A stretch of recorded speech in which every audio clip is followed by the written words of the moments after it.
As you know, I've had a lot of opportunity to travel around and see lots of different businesses, and my personal opinion is it doesn't just come down to the BDM. While obviously my passion is focused around the BDM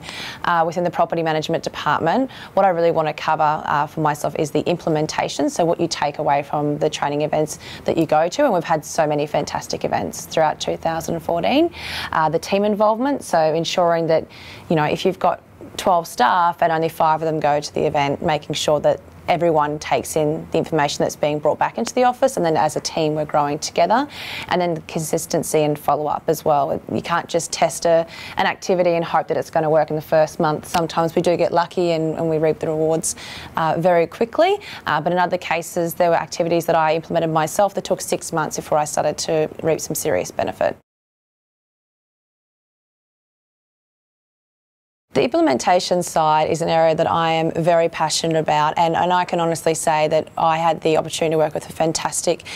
director, and she was very passionate about growing the property management department, and we had really good steps and procedures in place to ensure that some of the great ideas that we were bringing back from the conference events were getting implemented. I think people try to take on so much so quickly and implement everything at once, and then overwhelm themselves and find, well, nothing's working, I'll just go back to the old way, and then find themselves, you know,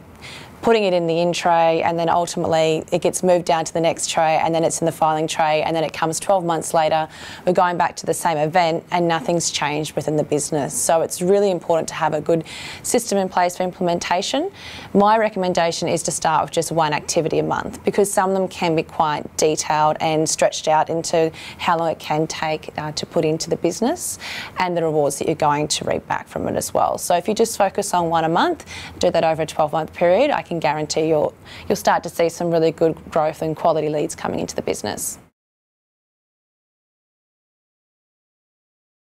It's one thing to have, say, the BDM, the principal, come back into the office and take the opportunity to go and implement all the great ideas. But if we don't have the support from the team, we can be bringing in 10, 20, 30 plus managements a month, and they can be walking out the back door if the team aren't supporting the current clients and the contacts that we have there available to us, or they might not actually be aware of the vision and the direction that the company is heading in. So my recommendation is having your weekly team meetings. I would love to think that every office that I connect with does that, but I still come across offices that aren't doing that, and I think that's really valuable to the overall growth, whether it be in sales or property management, to have those team meetings and discuss the growth plan very openly with everyone there in the business, and making sure whether they have a larger involvement or a smaller involvement, whatever the case may be, that they're participating as part of it, and it's discussed openly with the team.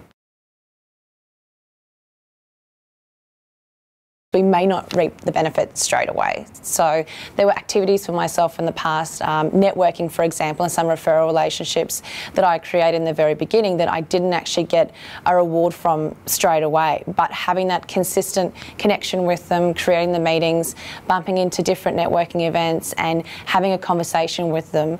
got them to feel a bit more comfortable with what I was doing within the business, and obviously with the company as well, for us to do some work together. It can also be in relation to, obviously, if you're doing a newspaper advertising or local radio advertising as well, you may not find that you're getting the response straight away. So my recommendation when it comes to consistency is have a set plan. When is it going to end? When is there going to be a point that you decide this activity isn't working in the business? And then actually go through and ask yourself 2 questions. Is it actually the fact it's not working within our market and in our area, or is it our approach? Because sometimes we can have the wrong approach, and the ones that took me up to 6 months to even reap a benefit from were mainly because I had the wrong approach with that particular scenario. So if you can ask yourself those 2 questions, and if it's not working altogether, well, it's not just one tool that we use for growth in the property management department. There's hundreds out there that we can use, and if it's not working, try something new, but really make sure you do give it a go in the beginning.